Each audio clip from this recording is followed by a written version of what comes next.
सहस्रशीर्षा पुरुषः सहस्राक्षः सहस्रपात् स भूमिं विश्वतो वृत्वा अत्यतिष्ठत् दशाङ्गुलम् पुरुष एवेद्गुं सर्वम्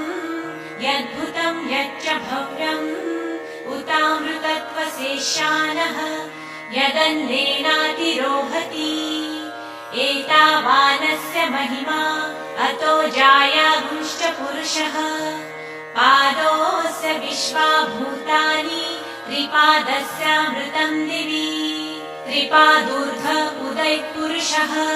पादोऽस्येहा भवात् पुनः ततो विश्वं व्यक्रामत् शासनानशनेऽभि तस्माद् विराड जायत